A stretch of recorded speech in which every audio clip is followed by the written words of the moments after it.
Welcome friends. આજે આપણે ધોરણ 11 ની અંદર એક નવા ચેપ્ટરની આપણે શરૂઆત કરવા માટે જઈ રહ્યા છીએ, જેનું નામ છે શ્વાસોશ્વાસ અને વાયુનું વિનિમય. આના અગાઉ આપણે જે ચેપ્ટર ભણ્યા છે એની અંદર આપણે મનુષ્યના પાચન તંત્ર વિશેની વિગતવાર માહિતીની વાત કરી છે, અને આ જે ચેપ્ટર છે, ચેપ્ટર નંબર 17 ની અંદર આપણે શ્વસન તંત્રની વિગતવાર વાત કરીશું. બરાબર છે? તો આપણે અહીંયા આગળ શરૂઆત કરીએ છીએ એની પ્રસ્તાવનાના મુદ્દાથી. જે એનસીઆરટી આધારિત આપણે અહીંયા આગળ સમજી શકીએ છીએ કે ભાઈ આ જે ચેપ્ટર છે એની અંદર આપણે શ્વાસોશ્વાસ અને વાયુની વિનિમય, બરાબર, એના અંદર કેવી રીતના આપણે એને એક્સપ્લેન કરીએ છીએ એની ટોટલી માહિતી આ ચેપ્ટરની અંદર આપેલી જ છે, પણ છતાં બી આપણે એનસીઆરટીની બુકને વધારે ખાસ ધ્યાનથી જોવી પડે એવી છે અને સમજવી પડે એવી છે. તો આપણે અગાઉ જે અભ્યાસ કરી ગયા છે એ પ્રમાણે આપણને એક બાબત બહુ સ્પષ્ટ છે કે વિવિધ પ્રક્રિયાઓ કરવા માટે અથવા તો જે શક્તિ મેળવવા માટે ગ્લુકોઝ જેવા જે પોષક પદાર્થો છે એ પોષક પદાર્થોના જે અથવા તો ગ્લુકોઝ જેવો જે ઘટક છે એની અંદર આડકતરી રીતના ઓક્સિજન સજીવો દ્વારા વપરાય છે. હવે જોઈએ આપણે આ વિધાનને આપણે સમજીએ. દાખલા તરીકે આપણે અહીંયા આગળ જોઈ શકીએ છીએ કોઈક એક સજીવ XYZ ગમે તે એક સજીવની વાત કરીએ. સજીવનો ક્રિયાત્મક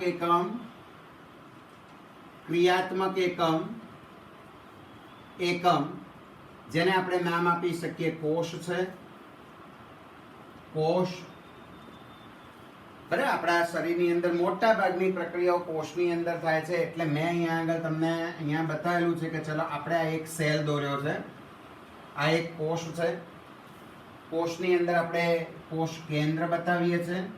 ચલો આ થઈ ગયું કોષ કેન્દ્ર, બરાબર. અહીંયા આગળનો વિસ્તાર આપણે અહીંયા આગળ બતાવી શકીએ છીએ કે ચલો આ છે કોષ રસ. હવે આ જે કોષ છે એ કોષ આપણા બોડીનો જે ફંક્શનલ યુનિટ છે એને કામ કરવા માટે કોષને શું જોઈશે, તો કોષને આપણે અહીંયા આગળ બતાવી શકીએ છીએ કે ભાઈ દાખલા તરીકે એને ગ્લુકોઝ મળે છે. ગ્લુકોઝ. હવે તમને પ્રશ્ન થાય કે સાહેબ આ ગ્લુકોઝ ક્યાંથી આવ્યો? અરે ભાઈ સીધી વસ્તુ છે. તમે પાચન જે ખોરાકની અંદર જે પોષણની પ્રક્રિયાની અંદર વાત કરીએ તો ખોરાકમાં તમે પોલીસેકેરાઇડ લીધો, પોલીસેકેરાઇડનું પાચન થયું, અંતે ગ્લુકોઝ બન્યો, બરાબર. ગ્લુકોઝ, અને આ ગ્લુકોઝનું જે શોષણ થઈ, આ જે ગ્લુકોઝ છે એ ગ્લુકોઝનું શોષણ થઈ કોષ સુધી પહોંચે છે. હવે આ જે ગ્લુકોઝ આપણે અહીંયા આગળ જે બતાવીએ છીએ ગ્લુકોઝ, એ ગ્લુકોઝની અંદર ઘણી બધી શક્તિ છે, પણ એ શક્તિને ક્રમશઃ મેળવવી જરૂરી છે. એના જે કાર્બન અને કાર્બન વચ્ચેના જે બંધ છે, બંધને આપણે તોડવા પડે, અને તોડવા માટે આપણે શું કરીએ છીએ, એને ઓક્સિજન આપી અને બંધને તોડીએ છીએ. બરાબર. કહેવાનો મતલબ કે આ જે ગ્લુકોઝ છે એ ગ્લુકોઝ ગ્લાયકોલિસિસની પ્રક્રિયામાં જશે, બરાબર. ગ્લાયકોલિસિસની પ્રક્રિયાના અંતે આપણે જોઈ શકીએ તો બે અણુ પાયરુવિક એસિડના બને છે. એ દરેક પાયરુવિક એસિડ આપણે અહીંયા આગળ જોઈ શકીએ તો ક્રેબ્સ ચક્રમાં જશે. ક્રેબ્સ ચક્રની અંદરથી પછી ETS ની પ્રોસેસ થાય છે, ઇલેક્ટ્રોન ટ્રાન્સફર સિસ્ટમ. આ વસ્તુ સમજાઈશ. અને પ્રક્રિયાના અંતે આપણને ATP મળે છે, ATP. અને એ ATP નો ઉપયોગ આપણો કોષ છે એ ચયાપચયની પ્રક્રિયામાં કરે છે. તો તમે અહીંયા આગળ જોઈ શકો છો કે આ ગ્લુકોઝ છે એ ગ્લુકોઝની અંદરથી આપણે એનર્જી મેળવવા માટે આપણે ગમે તે રીતના એની અંદર ઓક્સિજન દાખલ કરવો પડે છે, બરાબર.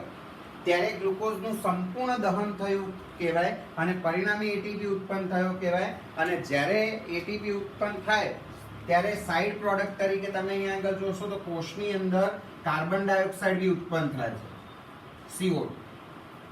તો એ જે CO2 છે ને આપણા માટે બહુ જ ઝેરી છે. આ જે CO2 ની વાત કરીએ એ CO2 ખૂબ જ ઝેરી છે. કેમ ઝેરી છે?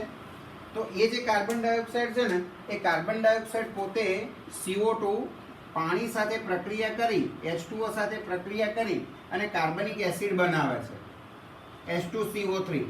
અને જેના કારણે pH ઘટે છે, pH <7 બને છે, બરાબર, એટલે એસિડિક બને છે અને પરિણામે આપણી અંદર જે ઉત્સેચકોની કાર્યક્ષમતા ઘટે છે, ઉત્સેચકોની કાર્યક્ષમતા ઘટે. હવે તો તમે અહીંયા આગળ જોઈ શકો છો કે આ જે CO2 આપણા માટે ઝેરી એટલા માટે થયો એટલે CO2 ને આપણે બહાર નીકાળવો જરૂરી છે, બહાર કાઢવો જરૂરી છે અને O2 ને અંદર લાવવો જરૂરી છે. આટલી વસ્તુ તમે સમજી લો, બરાબર.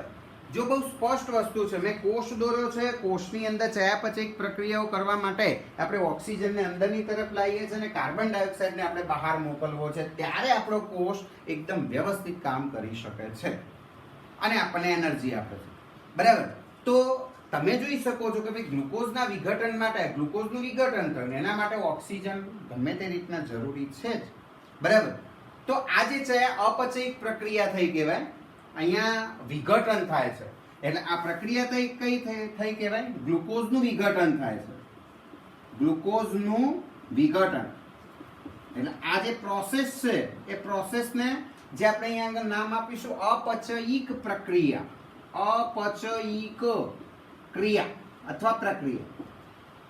તો આ જે અપચયિક પ્રક્રિયા દરમિયાન જે ઉત્પન્ન શું થાય છે? તો કાર્બન ડાયોક્સાઇડ થાય છે, CO2 પણ થાય છે અને જે એકદમ નુકસાનકારક છે, બરાબર, જેને આપણે અંગારવાયુ તરીકે બી ઓળખી શકીએ. ઓક્સિજન પ્રાણવાયુ છે, કાર્બન ડાયોક્સાઇડ અંગારવાયુ છે, નુકસાનકારક છે. અને એ જે આપણે અહીંયા આગળ જોઈ શકીએ છીએ કે આ ઓક્સિજન અંદરની તરફ મળવો જરૂરી છે અને કાર્બન ડાયોક્સાઇડને બહાર કાઢવો જરૂરી. કોષ આપણી પાસે એટલું માંગે છે કે ભાઈ મને ઓક્સિજન આપો જેથી હું તમને એનર્જી આપી શકું, ગ્લુકોઝને તોડીને મારી અંદરથી CO2 તમે બહાર લઈ જાઓ. તો અહીંયા આગળ સ્પષ્ટ છે કે કોષોને સતત ઓક્સિજન મળતો રહેવો જોઈએ અને કોષો દ્વારા સતત CO2 બહાર નીકળતો જ રહેવો જોઈએ. આપણે અહીંયા આગળ જોઈ શકીએ છીએ કે કોષની પાયાની જરૂરિયાત કઈ થઈ? કોષની જરૂરિયાત કઈ થઈ? તો એક તો આપણે અહીંયા આગળ બતાવી શકીએ છીએ કે સતત O2 મળતો રહેવો જોઈએ, સતત કન્ટિન્યુ. અને સાથે સાથે આપણે અહીંયા આગળ વાત કરીએ કે જે CO2 છે એ CO2 અહીંયા આગળ મુક્ત થવો જોઈએ, એની અંદરથી CO2 છે એ CO2 બહાર નીકળવો જોઈએ અથવા તો મુક્ત થવો જોઈએ, બરાબર. તો આ જે પ્રોસેસ બતાવેલી છે, બરાબર, વાતાવરણીય ઓક્સિજન છે, એ વાતાવરણીય ઓક્સિજન અને કોષો દ્વારા ઉત્પન્ન થતા CO2 ના વિનિમયની આ જે પ્રક્રિયા છે એ પ્રક્રિયાને આપણે શ્વાસોશ્વાસ કહીશું. સ્પષ્ટ વ્યાખ્યા સમજજો અહીંયા આગળ કે વાતાવરણીય ઓક્સિજન અને કોષો દ્વારા ઉત્પન્ન થતા CO2, વાતાવરણીય ઓક્સિજન અને કોષો દ્વારા જે ઉત્પન્ન થતા CO2 ના વિનિમયની પ્રક્રિયા, કોષો દ્વારા ઉત્પન્ન થતા CO2 ના વિનિમયની પ્રક્રિયા જેને આપણે શ્વાસોશ્વાસ કહીશું, શ્વાસોશ્વાસ અથવા તો એને શ્વસન કહીશું. બીજો વર્ડ એના માટે સામાયિકના શ્વસન બી વાપરવામાં આવે છે. પણ તમને એક પ્રશ્ન કહું કે સાહેબ અંદર તમે આ બધી સિસ્ટમ બતાવેલી છે, આ બધી જે સિસ્ટમ બતાવી છે એના માટે સ્પેસિફિક એક વર્ડ આપવામાં આવે જેને આપણે કોષીય શ્વસન કહીશું. કોષીય શ્વસન. જો મિત્રો સેલ્યુલર રેસ્પિરેશન અને રેસ્પિરેશનમાં ડિફરન્ટ છે, બરાબર. તમે એકલું શ્વસન કહો અને કોષીય શ્વસન કહો, બંનેમાં ડિફરન્સ છે. કોષીય શ્વસન એટલે એટીપી ઉત્પન્ન થવા સુધીની પ્રક્રિયા અને શ્વસન એટલે શ્વાસોશ્વાસ, જેમાં આપણે નોર્મલી અહીંયા આગળ સમજી શકીએ છીએ કે આપણે એક પ્રોસેસ કરી, હાલત તમે બેઠા છો અને દાખલા તરીકે તમારો જે જમણો હાથ છે તમે છાતી ઉપર રાખીને જુઓ તો આપણે આ રીતના શ્વાસોશ્વાસની પ્રક્રિયા કરીએ છીએ. તમને લાગે છે કે આપણું પાંસળી પિંજર ઉપર આવે છે, બરાબર છે. આપણે અંદરની તરફ હવા લઈએ છીએ, અંદરનો CO2 બહાર કાઢીએ છીએ. તો છાતી ઉપર નીચે થાય છે એ શું છે? બ્રીથિંગ છે, શ્વાસ. આ રીતના ઉચ્છ્વાસ, શ્વાસ, ઉચ્છ્વાસ. તો આ જે શ્વાસોશ્વાસના કારણે આપણી છાતી ઉપર નીચે થાય છે, બરાબર. મિત્રો ખાસ સમજવા જેવી વસ્તુ છે, આપણું આ શરીર એક તંત્ર છે અને તંત્રને ચલાવવા માટે આ સિસ્ટમ આપણી અંદર મૂકેલી છે. વાતાવરણમાં ઓક્સિજન છે, એ ઓક્સિજનને આપણે અંદર સુધી લઈ જઈએ છીએ અને અંદર ઉત્પન્ન થયેલો જે કોષો દ્વારા ઉત્પન્ન થયેલો જે CO2 છે એને આપણે બહાર મોકલીએ છીએ. આ ટોટલી જે પ્રોસેસ છે એને શ્વાસોશ્વાસ કહીશું, જેની વિગતવાર માહિતી આપણે અહીંયા આગળ સમજવાની છે કે કેવી રીતના પ્રોસેસ થઈ રહી છે, જેને હું ચેપ્ટરની અંદર આગળ તમને ભણાવું છું. તો આપણે આ ચેપ્ટરની અંદર આ પ્રકરણની અંદર શ્વાસોશ્વાસ કેવી રીતના થાય છે એ સમજીશું. શ્વસન સાથે સંકળાયેલા વિવિધ અંગો વિશે આપણે સમજીશું. શ્વસનની લયબદ્ધતા વિશે સમજીશું. શ્વસન સંબંધિત કેટલાક રોગો વિશે આપણે વાત કરીશું. તો આ જે ટોટલી જે ચેપ્ટર છે આપણું રેસ્પિરેટરી સિસ્ટમ ઉપર છે. ખાસ કરીને અહીંયા આગળ જે વર્ણન કરેલું છે એ તો હ્યુમન માટે જ છે, બરાબર. અહીંયા આપણે જોઈ શકીએ છીએ કે ભાઈ અહીંયા જે પણ કંઈ પ્રોસેસ બતાવેલી છે હ્યુમન માટે છે, છતાં બી આપણે કેટલાક પ્રાણીઓના શ્વસન અંગો વિશે આપણે અહીંયા આગળ સમજવું પડે, બરાબર.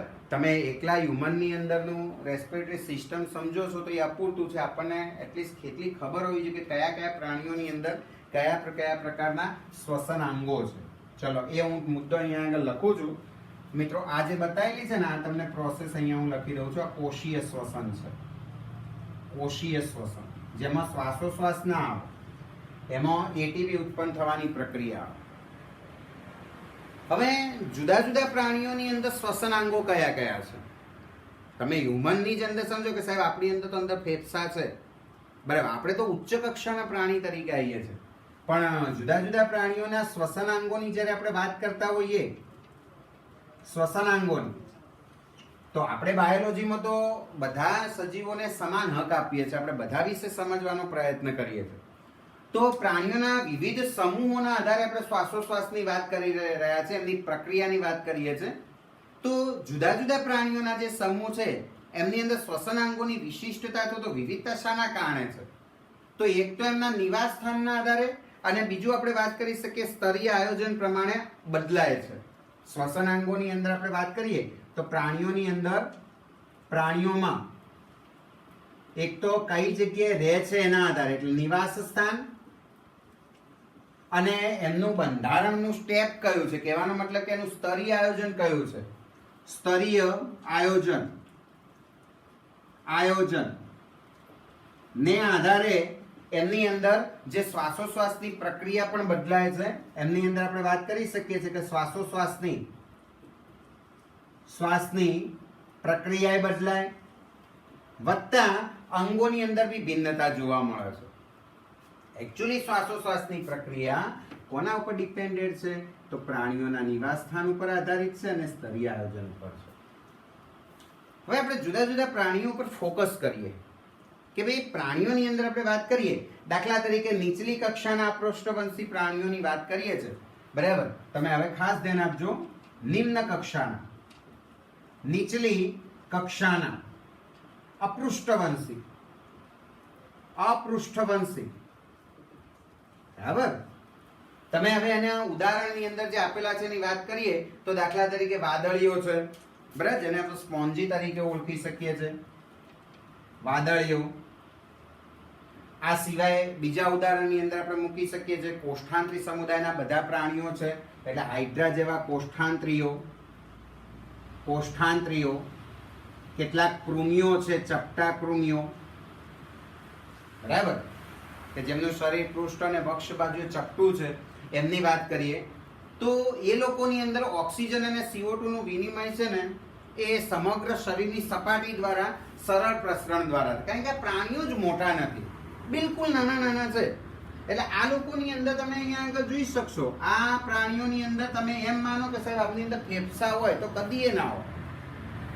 હજુ ફેફસા જેવડા તો એ સજીવો નથી, બરાબર. એટલે તમે અહીંયા આગળ જોઈ શકો છો કે આ જે પ્રાણીઓ છે એમની અંદર જે O2 અને જે CO2 નું વિનિમય છે એની અંદર શરીરની સમગ્ર જે સપાટી દ્વારા થાય છે. આમની અંદર આપણે વાત કરીએ તો O2 વત્તા CO2 નું વિનિમય સમગ્ર શરીરની સપાટી દ્વારા, અને બીજો એક શબ્દ મૂકેલો છે સિમ્પલ ડિફ્યુઝન, સરળ પ્રસરણ દ્વારા થાય છે, બરાબર. સપાટી દ્વારા, સરળ પ્રસરણ દ્વારા. હવે તમને એક પ્રશ્ન થાય કે સાહેબ સરળ પ્રસરણ એટલે શું? તો સિમ્પલ વસ્તુ છે કે જે જગ્યાએ વાયુ વધુ હોય એ જગ્યાએથી ઓછા તરફ જાય, બરાબર. દાખલા તરીકે પેશીના કોષોમાં ઓક્સિજન ઓછો છે તો વાતાવરણમાંથી ઓક્સિજનમાં જશે, અંદરની તરફ જશે, અને પેશીમાં CO2 વધારે છે ને એની બહારની સપાટીમાં એની નજીકની સપાટી પર CO2 ઓછો છે તો એ દિશા તરફ જતો રહેશે. આ સિવાય તમે અહીંયા આગળ જોઈ શકો છો કે અળસિયાની વાત કરીએ, બરાબર, જે નીચલી કક્ષાના પ્રાણીઓ બાદ આપણે સ્પેસિફાઈ અહીંયા આગળ અળસિયાની વાત કરીએ છીએ. અળસિયું ફેરીથી પ્રોસ્ટોમાં એનું નામ થશે.